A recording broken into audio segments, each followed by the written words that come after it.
네, 안녕하세요. 바른교회 강대현 목사입니다. 예, 오늘도 부득이하게 제 촬영으로 여러분을 만나 뵙게 되었습니다. 네, 2년을 했음에도 불구하고 종종 이런 사고가 있습니다. 너른 이해 부탁드리겠습니다. 네, 오늘은 느헤미야 13장 마지막 이야기를 나눠볼 텐데요. 네, 본문은 느헤미야 13장 28절, 29절 말씀입니다. 먼저 제가 봉독하고 말씀을 살펴보겠습니다. 대제사장 엘리야십의 손자 요야다의 아들 하나가 호론 사람 산발랏의 사위가 되었으므로 내가 쫓아내어 나를 떠나게 하였느니라. 네, 하나님이여, 그들이 제사장의 직분을 더럽히고 제사장의 직분과 레위 사람에 대한 언약을 어겼사오니 그들을 기억하옵소서. 아멘. 네, 오늘 본문을 보시면 엘리야십이라는 한 대제사장이 자신의 아들을 산발랏의 사위로 내어주는 참담한 소식에 대하여 느헤미야가 행한 반응을 보게 됩니다.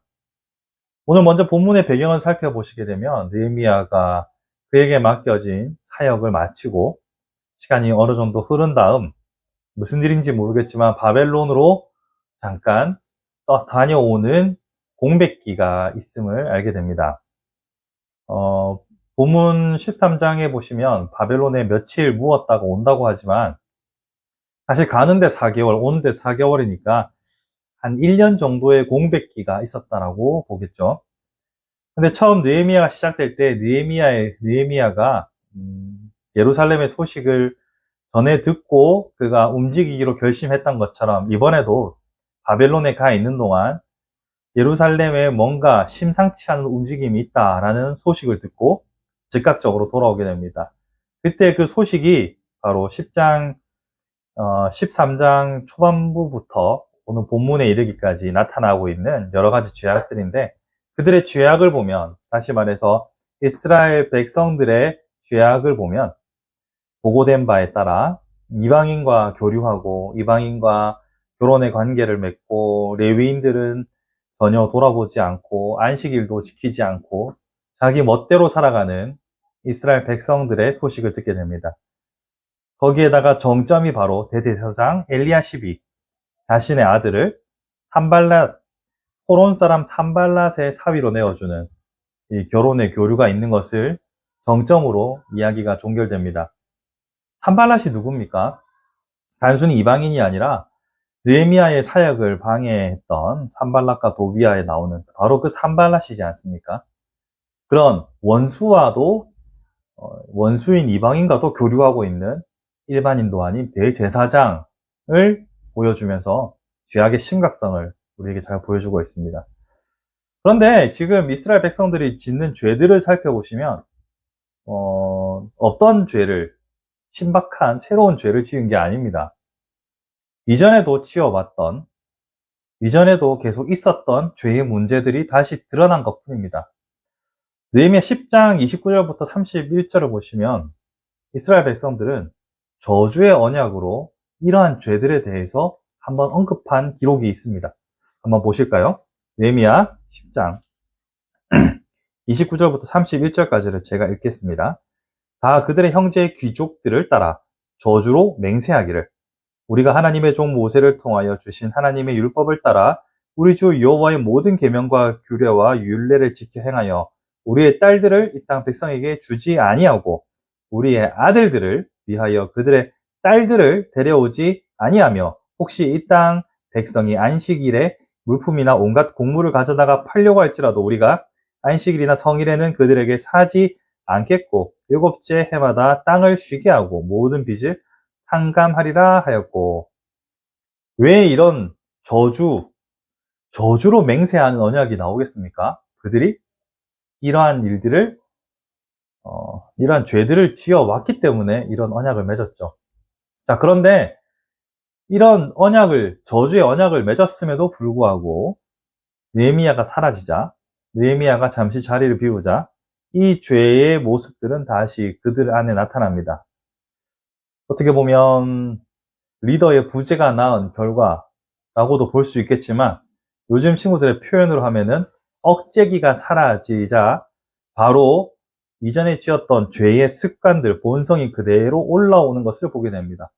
그래서 저는 이것을 sin again이라고, 죄를 짓는 옛날 Sing Again이라는 프로그램을 뺏겨와서 Sin Again이라고 부르기로 했습니다. 왜 이런 죄의 반복이 일어나느냐? 결국 우리의 본성은 크게 달라지지 않았기 때문에 나타나는 결과라고 생각합니다. 아직 완전한 성화에 이르지 않았기 때문에 우리가 넘어지는 지점은 언제나 동일하고 언제나 우리가 토한 것을 다시 삼키는 연약함이 우리에게 있는 것이지요. 그러한 의미에서 우리는 두 가지를 생각해 볼 필요가 있습니다. 첫 번째, 우리의 억제기가 사라졌을 때 우리가 다시 반복하고 넘어지는 죄는 무엇인가?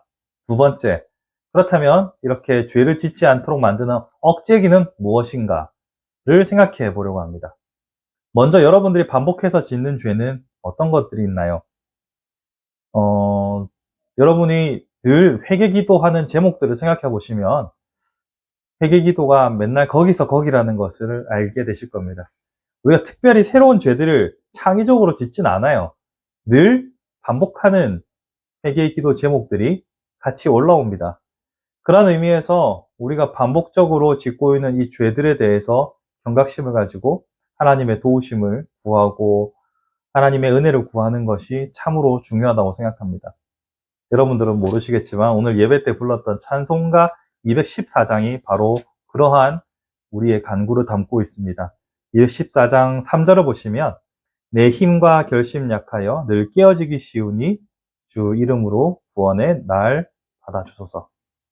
우리의 결심은 늘 약하여서 넘어지고 쓰러지고 실수할 수밖에 없고 다시 sin again, 동일한 죄를 지을 수밖에 없습니다.